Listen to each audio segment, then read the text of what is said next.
olsun əziz və dəyərli insanlar. Bugünkü bizim mövzumuz bizim cəmiyyətimiz üçün kifayət qədər həssas mövzu olan LGBT mövzusudur. Daha çox biz bugün homoseksuallıq və transgenderlıq məsələlərinə toxunacağıq. Bu videodan sonra sizdə əsas bu stereotiplər sınacaq.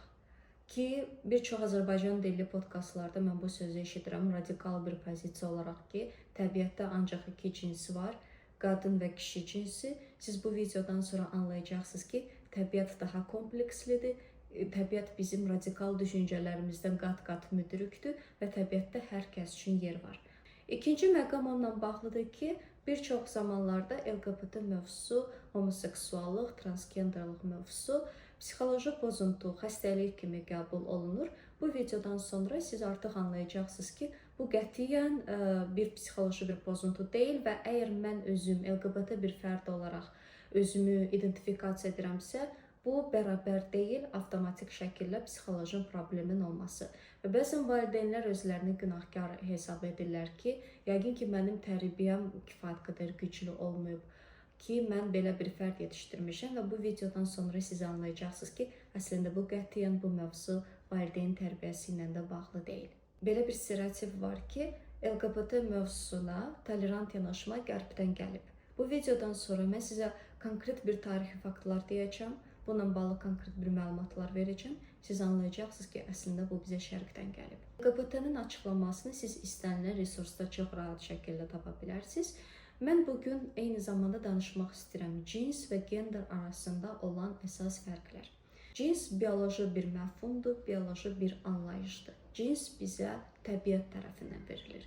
Yəni mən bir qadın olaraq və yaxud da kişi olaraq dünyaya gəlirəmsə, məni başqa cinsdən əsas fərqləndirən cəhətlər daha çox fiziki və bioloji göstəricilərdir. Gender anlayışı daha çox cəmiyyət tərəfindən bizə yüklənən rollarla bağlıdır. Özümüzü bir insan olaraq özümüzü necə görməliyik, cəmiyyətdə necə adaptasiya olmalıyıq, cəmiyyətdə özümüzü necə təqdim etməliyik, necə özümüzü aparmalıyıq, hansı peşələrə malik olmalıyıq, hansı bacarıqlar olmalıdır bizdə. Bununla bağlı da mən sizə konkret nümunələri vermək istəyirəm. Məsələn, bir qadın bəzi mədəniyyətlərdə çox rahat şəkildə ailəni özü idarə edə bilər, çox rahat şəkildə təsərrüfatı idarə edə bilər və bəzi mədəniyyətlərdə ona icazə verilir və bu xüsusi bir privilegiya sayılır ki, onun bir neçə partnyor olsun. Bəzi mədəniyyətlərdə buna qətiyyən icazə verilmir. Bu privilegiyanı daha çox kişilərə verilir. Eyni zamanda bəzi mədəniyyətlərdə biz görə bilərik ki, qadının ancaq müəyyən bir funksiyaları ola bilər, ancaq müəyyən bir rolları ola bilər. Mədəniyyətlərdə isə bu tam əksi də ola bilər. Buna gender stereotipləri bizdə formalaşır və bu bizə ailə tərbiyəsi ilə yüklənən stereotiplər olduğu üçün biz özümüzü bir insan olaraq və eyni zamanda həmin cinsdə olaraq özümüzü belə qəbul etməyə başlayırıq. Gəlin heyvanlar aləminə baxaq. Məsələn, bir canavarın dişisini götürək. O Kanadada olsa belə, Avstraliyada da olsa belə, Azərbaycanda olsa da belə, Rusiyada da olsa belə, başqa ölkələrdə olsa da belə, onun funksiyaları eynidir. Çünki onlar üçün gender anlayışı yoxdur. Çünki gender anlayışı süni şəkildə insanlar tərəfindən yaranan bir anlayışdır. Amma qadının özü haqqında düşünməsi, özünün təqdimatını, ümumiyyətlə qadın haqqında olan anlayışı fərqli mədəniyyətlərdə çox fərqli şəkildə özünü göstərir. Azərbaycan qadını, Rusiyada yaşayan qadın, Avstraliyada yaşayan qadın, Amerikada yaşayan qadın, onlar özlərini çox fərqli cür görürlər və qadın anlayışı da onlar üçün fərqli mədəni kodlarla bağlıdır. Yəni bu kodlar, genderlə bağlı olan kodlar daha çox bizim mədəniyyətimizlə formalaşır. Nəyə görə mən bu mövzuya bugün toxunmaq istəyirdim? Çünki bu LGBT mövzusuna olan bizdə həssas yanaşma, radikal yanaşma daha çox bizdə gender anlayışları ilə bağlıdır. Cəmiyyət insanlara hansı kodları ötürmək istəyirsə, hansı kodları qəbul edirsə, hansını qəbul etmirsə, bu daha çox gender anlayışı ilə bağlıdır. Bu videoda sizinlə 3 yanaşmanı bölüşəcəm. Biologiyada olan yanaşma, tarixi yanaşma və psixologiya elmində olan yanaşma. Heç bir savadlı, daim təbiəti araşdıran, özü daim eksperimentlər aparan bioloqlar, təbiət elmləri ilə özünü sıx görən mütəxəssislər heç vaxt sizə bu sözü deməyəcək. Təbiətdə ancaq iki cins var. Homoseksualizm və xüsusən transgenderlik mövzusu bu insanların süni şəkildə yaratdığı anlayışlar deyil. Bunlar hər zaman təbiətdə olub, insanlardan qabaqda olub. İnsanlar bu planetdən yox olsa da belə, bu mövzular digər canlılarda özünü göstərəcək. Bu diqqətimi cəlb edən anlayışlardan da biri hermafrodit anlayışı olub. Bir canlı cisimdə həm qadın, həm kişi, həm dişi, həm erkək cinsi orqanları bir cisimdə yerləşir. Məsələn, biz hermafroditləri kimdə görə bilərik? Biz görə bilərik bunu qurdlarda, ilbizlərdə, bir çox həşəratlarda, hətta bir çox bitkilərdə, balıq növlərində və insanlar arasında da çox cüzi faizlə də belə özünü göstərir. Və gəlin biz çox önəmli bir sualı özümüzə verək. Əgər biz radikal şəkildə kimsə bizə deyibsə ki, təbiətdə ancaq kişi və qadın cinsləri mövcuddur, onda nəyə görə təbiətdə hermafrodit anlayışı mövcuddur? Demək ki, təbiətdə ancaq kişi və qadın yoxdur. Hermafroditi çünki nə kişiyə, nə qadına, nə erkəyə, nə də dişiyə biz heç vaxt aid edə bilmərik. Hermafrodizm anlayışı özü belə çox fərqli növlərə bölünür. Onlardan biri ardıcıl hermafrodizmdir. Ardıcıl hermafrodizm nə deməkdir? Bəzi canlılar təbiətdə var ki, onlar öz cinsini həyatın müəyyən bir dönəmində dəyişdirə bilirlər. Balıq növləri var ki, onların da şəkillərini və adlarını da siz ekranda görəcəksiniz.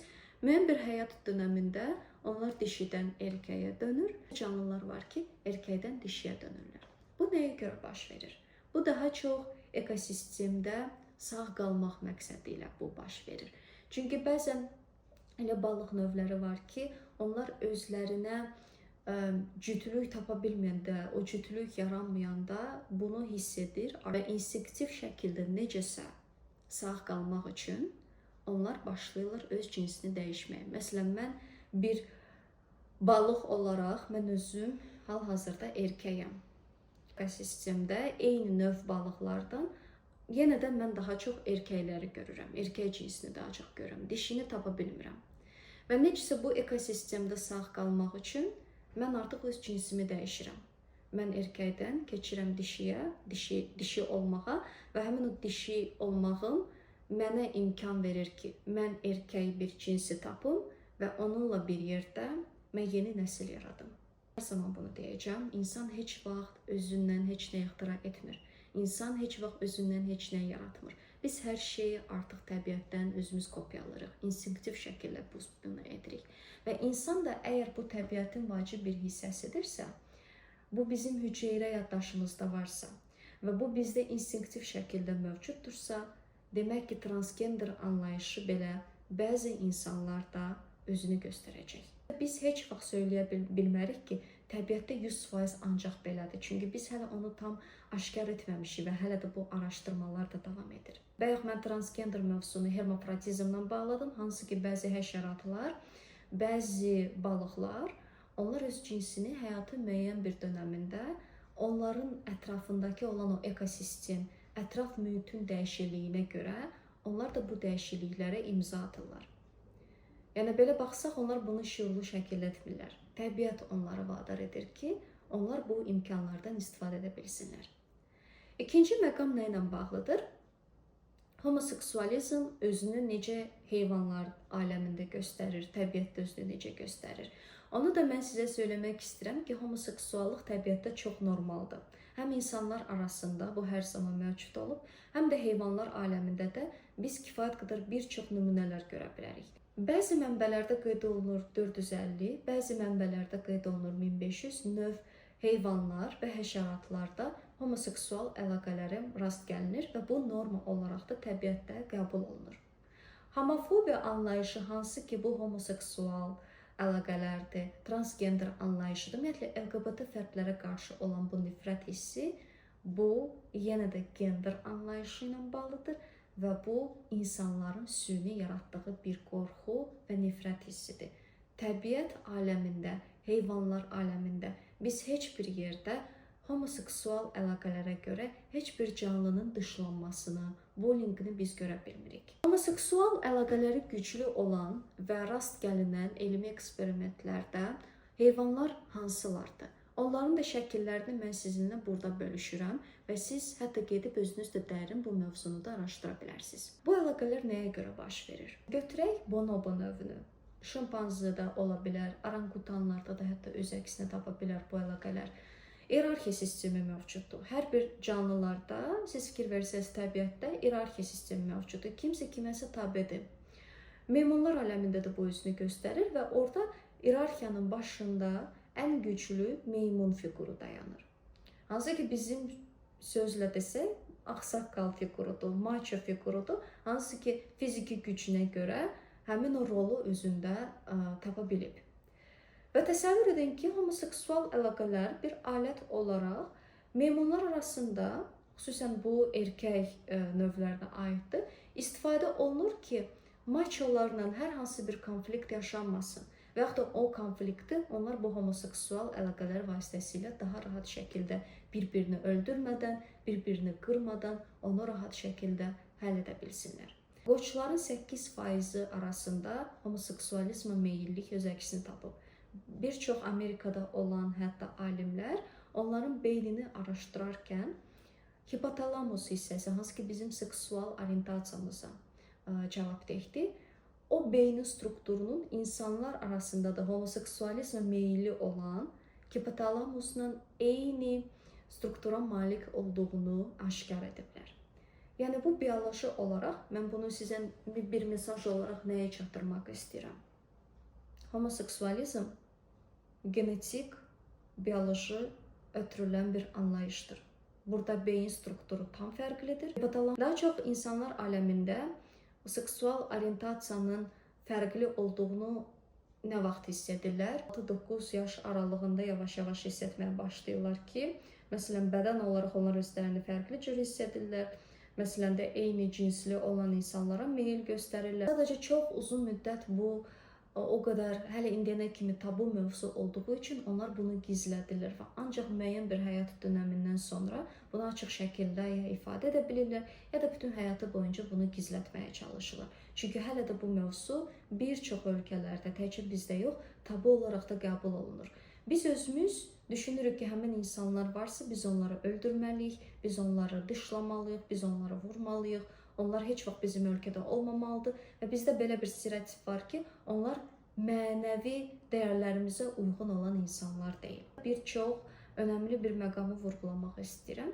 İnsanın real inkişafını və cəmiyyətin real inkişafını göstərən amil düşüncə tərzin ideologiyası deyil, düşüncə tərzin strukturudur. Bunlar arasında əsas fərqlər nədən ibarətdir?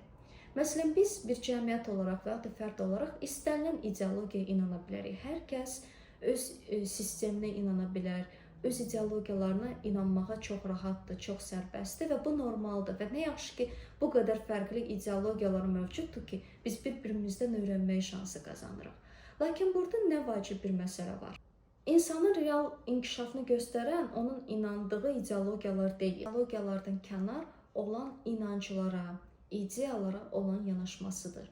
Onları qəbul edə bilirmi reallığın vacib bir hissəsi kimi? Yoxsa o radikal şəkildə düşünür ki, ancaq onun inandığı ideologiya, ideyalar hər şeydən üstündür.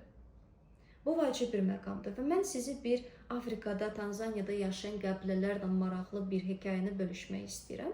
Tanzaniyada yaşayan qəbilələr albinosları qəbul edə bilmirlər. Onların aləmində, inanclarına görə albinoslar bu həyatda yaşamamalıdır. Onlar şər qüvvələrdir, şeytan tərəfindən göndərilən bəndələrdir və onlar bu həyatda yaşamamalıdır. Çünki onlar çox fərqli görünürlər və fərqli göründüyü üçün onlar qətiyyən bu həyata haqq etmirlər. Onların belə bir inanc sistemləri var. Albinoslar sırf həmin ölkədə özlərini çox rahatsız hiss edirlər, təhlükədə hiss edirlər. Onlar hər zaman gizlənirlər. Burada nədir məqam? Onların bir ideologiyası var və həmin ideologiyalara görə onlar inanırlar ki, onlar kimisə öldürə bilərlər. Bunu sorğulamadan. Çünki onlar uzun müddət, əsrlər boyunca bu inanc sistemi ilə yaşayıblar və dünyanı, reallığı bu inanc sistemi ilə də qəbul edirlər. Gəlin baxaq Azərbaycan cəmiyyətinə LGBT olan bir mövzu. Azərbaycanda yaşayan insanlar daha ali təhsillidir. Biz özümüzü, məsələn də hətta belə bir sual avtomatik yarana bilər ki, necə biz özümüzü Afrikadakı olan qəbilələrdən müqayisə edə bilərik? Okey, Afrikada yaşayan qəbilələr, onlar ali təhsil almırlar. Onların elmi dərəcələri yoxdur. Yaşadığı infrastruktur qat-qat aşağı səviyyədədir. Amma bizim nə özəlliklərimiz var? Biz ali təhsilli olsaq da belə, bizim dünyaya çıxışımız olsa da belə, bizim texnologiyalarımız var, internetimiz var. Biz istənilən vaxt, istənilən zaman bir kliklə istənilən bir məlumatı əldə etmək şansımız qazanır. Və eyni zamanda bizim yaşadığımız infrastruktur, texniki baxımdan, hər şey baxımdan onlardan qat-qat üstündür belə baxsaq. Amma gəlin LGBT mövzusuna baxaq. Biz necə yanaşırıq bir cəmiyyət olaraq? Biz həmin insanları görən kimi söyürük, onları döyməyə, öldürməyə hazırıq. Nəyə görə? Çünki bizə yer edib ki, onlar bu həyatı yaşamamalıdır. Və biz özümüzdə bu hüququ görürük ki, həmin insanları öldürək, həmin insanların həyatına son qoyaq. Və biz bunu heç vaxt sorğulamırıq ki, kimin sözünə görə biz həmin insanları bu qədər şəkildə nifrətlə yanaşırıq. Baxın, ideyalar, ideologiyalar fərqlidir. Burada ideologiya albinoslara qarşıdır. Burada ideologiya LGBT mövzusuna qarşıdır. Amma düşüncə tərzi eynidir. Onlar mənim düşündüyümdən, normalarımdan kənar yaşadıkları üçün, göründükləri üçün, həyat tərzləri fərqli olduğu üçün mən özümdə bir hüquq görürəm ki, onları öldürüm. Və bu baxımından təəssüf hissi də olsa da belə, amma reallığı olduğu kimi biz qəbul etməliyik ki, biz öz ideologiyalarımızdan kənar olan insanları düşmən qəbul etdiyimiz üçün nə qədər biz fərqli cəhətlərdə inkişaf etsək də belə, amma bizim fərqimiz bu yöndə Afrikada yaşayan qəbilələrdən heç də böyük deyil. Və biz bunu ancaq fərqindəlik qazandan sonra, bunu qəbul edəndən sonra özümüzdə bu davranışları dəyişdirərək özümüzü inkişaf etdirə bilərik. Belə bir sual yaranır. Homoseksualizm və cinsin dəyişmək istəyinə hansı səbəblər təsir göstərir? Birinci və ən prioritet olan mövzu genetik və bioloji səbəbdir. Bu sadəcə təbiətdə var, insan təbiətində hər zaman mövcud olub. Bir çox bizim tanıdığımız uğurlu insanlar da homoseksualizmə meyilli olub, amma sadəcə bunu gizlədiblər. Onların da adlarını burada görə bilərsiniz. Və kifayət qədər onlar bəşəriyyət üçündə çox faydalı işlər görüblər, çox güclü işlər görüblər. Bəziləri qəhrəman olublar, bəziləri imperiya qurublar, bəziləri incəsənətdə özünü reallaşdırıblar. Və homoseksualizmi biz nə vaxt qəbul edə bilərik? O vaxt ki, biz özümüzdə bu tərəfimizi qəbul edə bilərik. Bəli dostlar, homoseksualizmə meyillik hər bir insanın bədənində var. Bu genetik kod var bizdə. Homoseksualizmə meyillik. Sadəcə bəzi insanlarda faiz nisbəti olaraq o daha yüksəkdir, bəzi insanlarda o daha aşağıdır. Və bunların ən vacib səbəbi sırf genetik, bioloji səbəblərlə bağlıdır.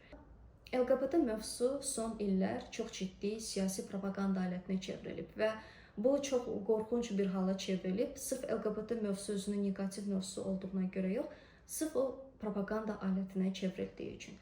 Çünki istənilən bir mövzunu biz siyasi propaganda alətinə çevirəndə o hər zaman toksik olur. Hətta yoga mövzusu belə siyasi propaganda alətinə çevrilirsə, belə kənardan günahsız bir mövzu kimi görünür. O, insanların həyatını zəhərləndirəcək, toksik bir hala çevirəcək və insanlar bunun fərqində olmadan uzun müddət bu toksik bir münasibətin, toksik bir ideologiyanın qurbanı olacaqlar. Çünki siyasi propaganda sadəcə bir alətdir ki, biz kütlələri idarə edək və istədiyimizi ona yeridək, kiməsə qarşı onu düşmən elan edək.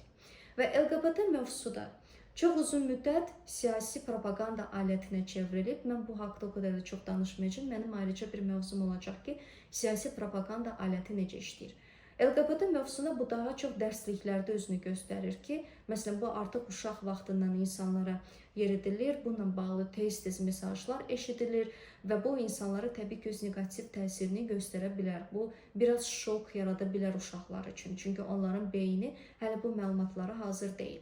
Amma bir çox məsələlərdə onların bu mövzu haqqında fərqindəlik olması onlar üçün də çox önəmlidir ki, birdən onlar öz bədənində özləri kimi hiss etməkdən çəkinirlərsə, utanırlarsa, onlar ən azı bu fərqindəlik qazanaraq öz həyat keyfiyyətini artıra bilərlər. Psixologiya elmi, tibb elmi rəsmi olaraq son illərdə LGBT mövzusunu, homoseksualizmi, transgenderliyi ilə bağlı olan mövzuları psixoloji pozuntu saymır, xəstəlik saymır. Yəni siz qətiyyən artıq bu adları xəstəliklə assosiasiya olmasını görməyəcəksiniz. Bu, insan təbiətinə aid olan bir norma olaraq qəbul olunur.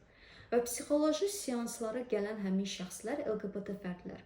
Onlar daha çox hansı problemlərlə üzləşib gəlirlər?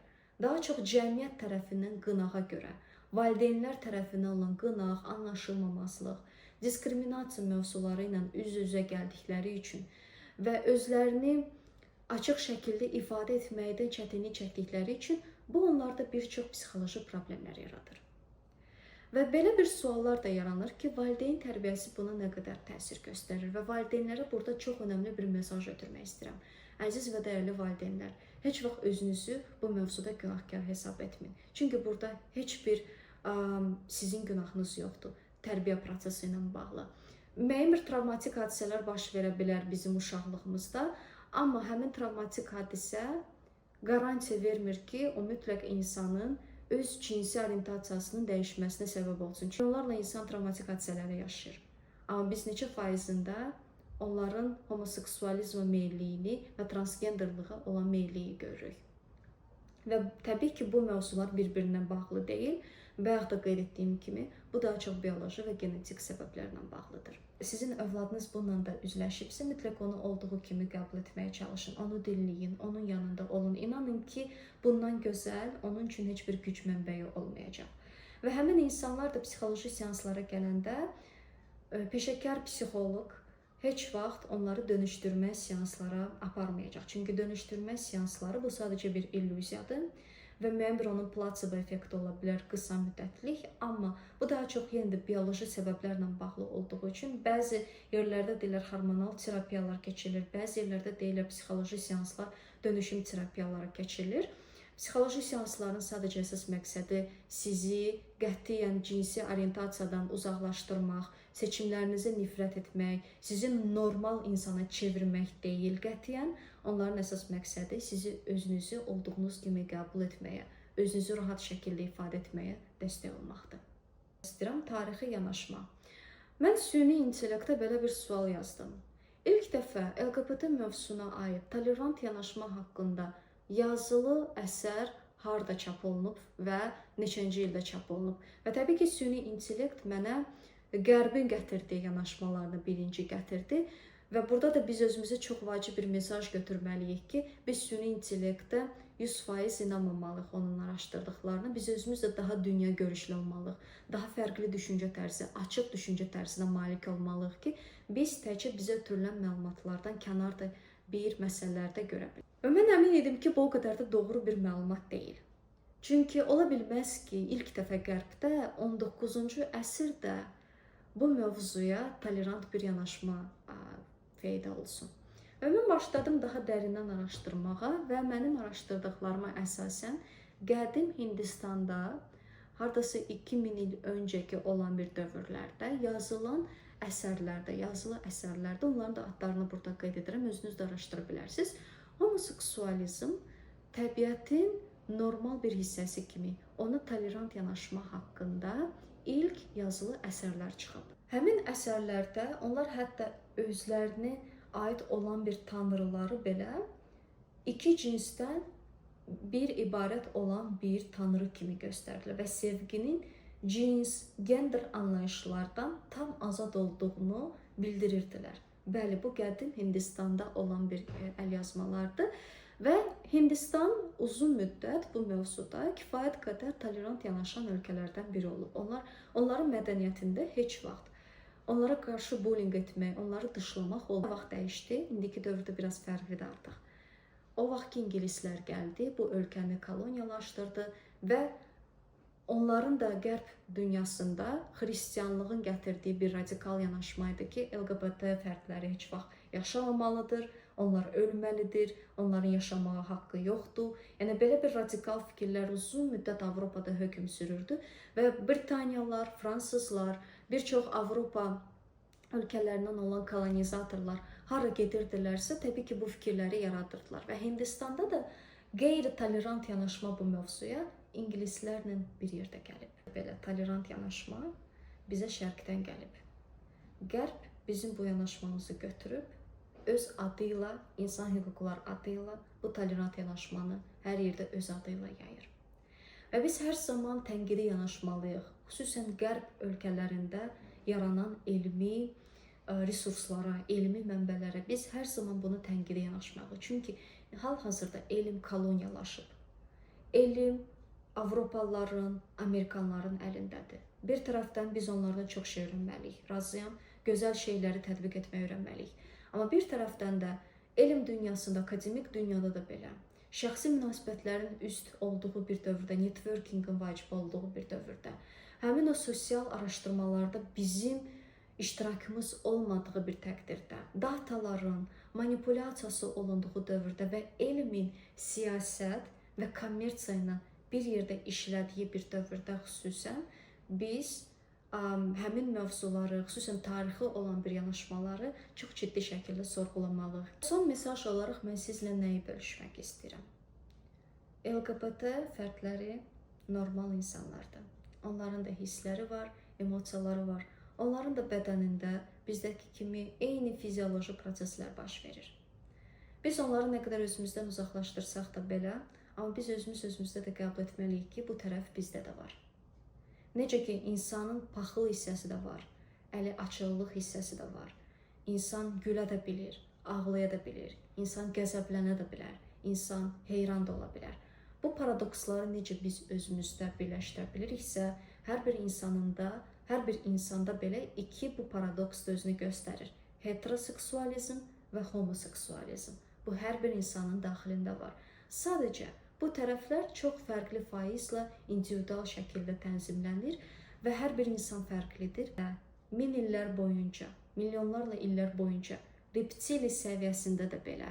Əgər bu mövzu təbiət tərəfindən normal qəbul olunubsa, heyvanlar aləmində, həşəratlar aləmində, bitkilər aləmində heç kim bir-birini buna görə dışlamayıbsa, biz demək ki, təbiətdən bu müdriklüyü götürməyə bacarmalıyıq.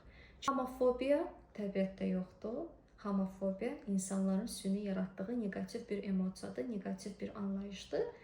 Təbiətdə homoseksualizm və transgenderlik mövzuya heç bir nifrət yoxdur, normal olaraq da qəbul olunur. Və biz nə vaxtda bir cəmiyyət olaraq, insan olaraq biz bunu özümüz üçün norma kimi qəbul etsək, biz özümüz üçün əslində ən rahat bir həyat yaşayacağıq. Niyə? Çünki biz nəyisə həyatda, reallıqda, təbiətdə qəbul etməyəndə biz özümüzə ziyan veririk, özümüzlə toksik münasibət qururuq. Biz uşaq olanda biz heç kimi heç bir koda görə bölmürük. Gəlin öz uşaqlığımızı xatırlayaq. Biz kimə yaxınlaşırdıq? Kimin ki aurası müsbət idi. İntuitiv şəkildə biz hiss edirdik ki, həmin insanla mən ünsiyyətdə olsam, o mənə heç bir ziyan gətirməyəcək. Bizim instinktiv təbiətimiz, intuitiv təbiətimiz çox güclü idi. Və bizim də beynimizə heç kim o proqramı da salmamışdı ki, bu insan heteroseksualdır, bu insan homoseksualdır. Və mən uşaq olanda mənim vecimə deyil bu insan kimdir. Mənim sadəcə vecimədir ki, onun aurası necədir. O aura əgər müsbətdirsə, mən ona yaxınlaşa bilirdim. Çünki mən hələ də heç kim mənə bu beynimə proqram salmayıb ki, bu insan budursa demək ki, avtomatik negativdir. Hal-hazırda biz böyüyərkən biz bu vəziyyətə düşürük. Bizim beynimizə o qədər kodlar yazılır, o qədər proqramlar yazılır, o qədər nifrət dolu mesajlar alırıq dünyaya, reallığa, insanlara qarşı. Və ancaq biz onu sorğulayandan sonra və bu sualı verəndən sonra kimin sözünə görə məhz bu insanlara qarşı nifrət edirəm? Bu sualın cavabı sizdə böyük bir fərqindəlik qazandıracaq. Çünki bu sizin daxilinizdə bu nifrət hissi sizin təbiətinizə aid deyil. Uşaq dünyaya gələndə o avtomatik homofobiya ilə gəlmir. O homofobiyanı onda cəmiyyət və ailə formalaşdırır. Və məhz buna görə, əziz dostlar, biz təbiətimizə qayıtmaq istəyiriksə, öz potensialımızı reallaşdırmaq istəyiriksə, bunun ən gözəl yolu bizə yeridilən hər bir şeyi sorğulamaqdır. Diqqətiniz üçün təşəkkür edirəm. Nə sualınız olsa yazın, böyük məmnuniyyətlə də rəylərdə cavablandıracağam. Əgər siz də bu videonu faydalı hesab edirsinizsə, lazım olan adamlara göndərməyi unutmayın. Əminəm ki, bu biliklər, bu fərqindəliklər sizin həyatınıza çox müsbət təsir göstərəcək. Sağ-salamat qalın.